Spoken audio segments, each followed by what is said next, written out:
you know, there was a girl, I spoke at a church a couple weeks ago, and a young girl said to me, you know, I just hated it after my pastor molested me. He would always give me a $5 bill.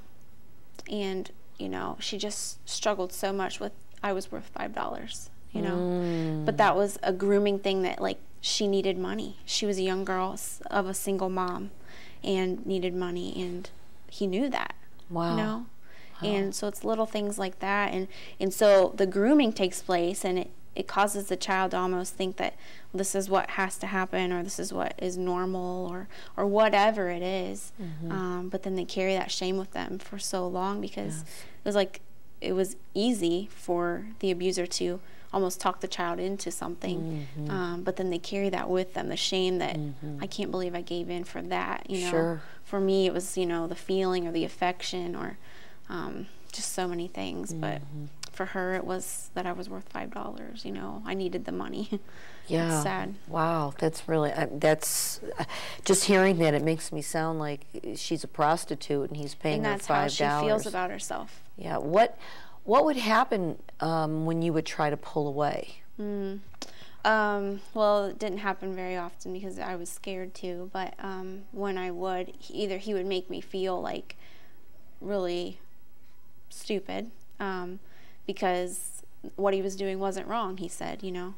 Why are you running away? This is normal. This is fun. You know, this is father-daughter time.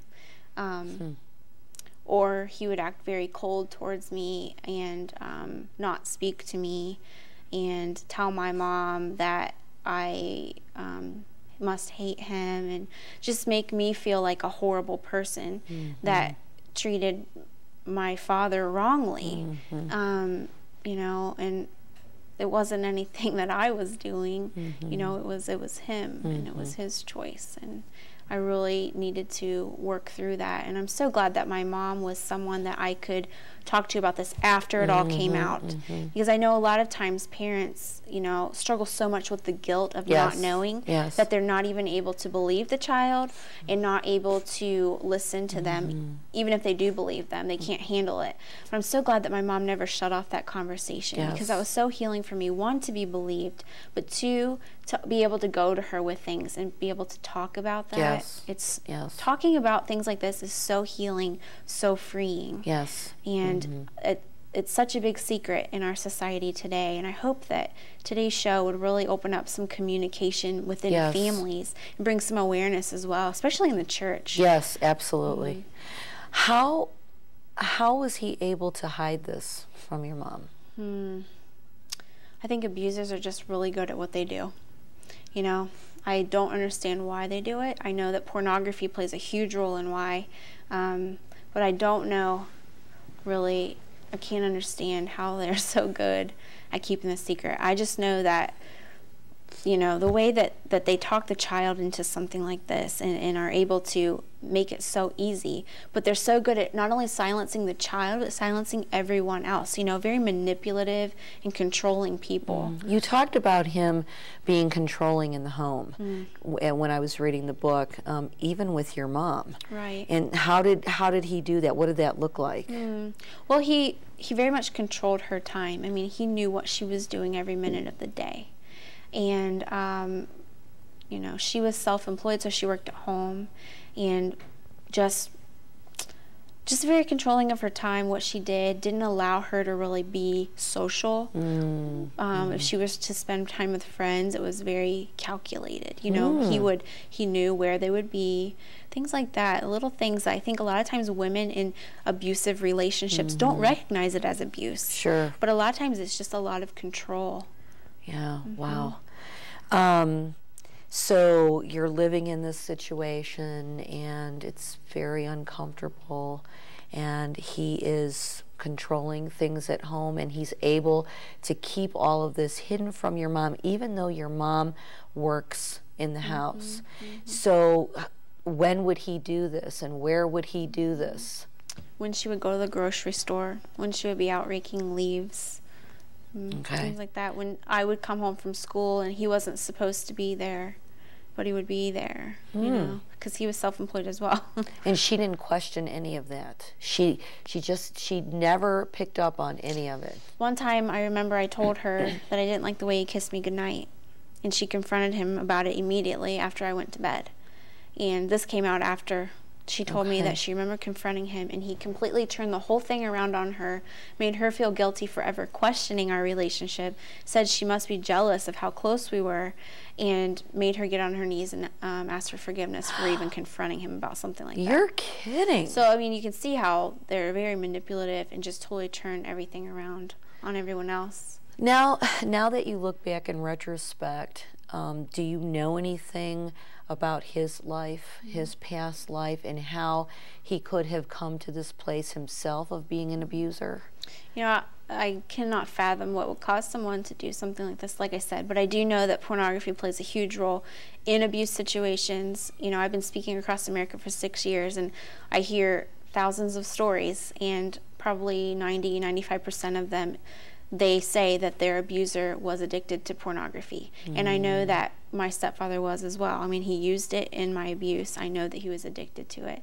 And I know that it starts out small and grows and grows and grows until that person is acting it out on someone else. So I think pornography plays a big role. And whether or not he was abused as a child, I do not know. That is very much possible, I think, to where he was acting it out. But I do think pornography was a core root issue of this. Yeah, I'm thinking about pornography and thinking, okay, well, you're an adult, and if that is an addiction for you, then you would look for another adult, or you would play that out in a different way. But there's really something diabolical about doing this to a 5-year-old child that makes me wonder if there's something more that took place in his own life, because of when I'm thinking about the issue of control, and that somewhere in his own life he may not have had this control. And yeah, I'm not trying to analyze this to the depth that we have a 50-minute show, an hour-long show here, but just thinking that as a 5-year-old, how he could do that to a 5-year-old. So I thought maybe you had some thoughts about that. But you're saying that you feel like pornography plays. And is it child pornography? Is it any kind of pornography? It's any kind of pornography. And you know, you would assume that it would be, if you were into regular adult pornography, that it would correlate into abusing another adult, but it's not about that. It's usually not about sex at all. It's about power and control, and a child is the easiest thing to have control over. And so that's why a lot of times it is child abuse. It's sexual abuse, and it does not have anything to do with child pornography. It's just pornography in general. So now, Nicole, 15 years old, and you said this happened for a decade of your life. That is a long time. So finally, at 15 years old, you have this conversation with your mom when you say Mom was absolutely supportive. Now take us to that moment in your life. You're 15. What happens? Well, we were in the car. We were driving into town, and I remember my mom sharing with me that she had these desires to go back to college, and she shared with my stepdad about it. He was very angry and violent, acting in ways he'd never really done before. And it was then that she asked me, has he done anything strange around you? She was worried about him. And I felt like, here's my chance.